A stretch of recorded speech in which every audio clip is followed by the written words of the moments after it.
Dmitri was in prison in Romania under the communist.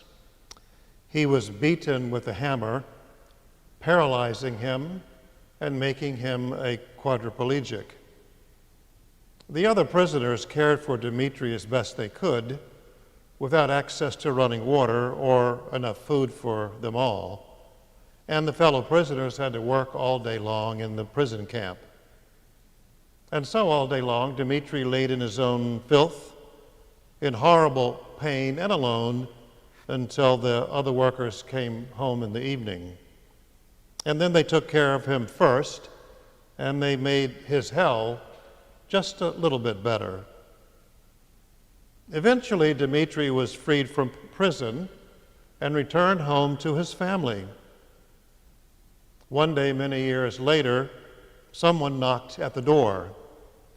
It was the communist who had brutally beaten Dmitri and left him with pain all his life. The man said to Dmitri, "Sir, don't believe that I have come to ask for forgiveness from you. For what I did to you and many others, there can be no forgiveness. You cannot forgive me. Nobody can forgive me, not even God. My crime is too much, too great. I have come only to tell you that I am sorry about what I did, and from you I will go and hang myself, and that's all I need to say. Goodbye." And he turned away from Dmitri, and he turned to go through the door, and Dmitri said, "Sir, wait a minute. In all these years I have not been as sorry as I am now that I cannot move my arms. I would like to stretch them out to you and embrace you. For years I have prayed for you every day. I love you with all my heart. I forgive you." So much is forgiveness at the heart of the Bible that forgiveness is mentioned more than 150 times. One of the four main points of the Bible is that God's forgiveness of people he creates and loves and who turn on him, and he forgives us anyway. How can we not forgive or seek forgiveness from those we have wronged? How hypocritical can we get? We are sinners, secret sinners and public sinners, who turn our backs on God every day.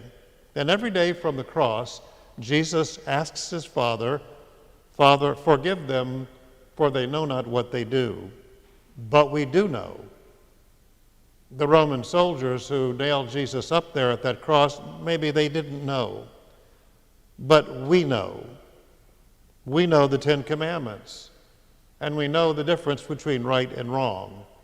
And still we turn and hurt God with our sins, and probably even worse, we do that in front of our children and our teenagers. During the course of these troublesome times in which we live, we have frequent opportunities to live like Jesus or to be the very devil. Do not judge. Only the Lord judges. Forgive, or you will not be forgiven. Oh yes, speak the truth. But the truth is this: Jesus Christ is Lord. Every government, every political party, every system, and every economy will break your heart. But Jesus Christ will mend your heart. Right now, Jesus Christ wants to stretch out his broken arms and say to you that with all his heart, he loves you. Mr. Trump, Mr. Pence, Mr. Biden, Ms. Harris, Democrats, Republicans, I would rather die than hate you.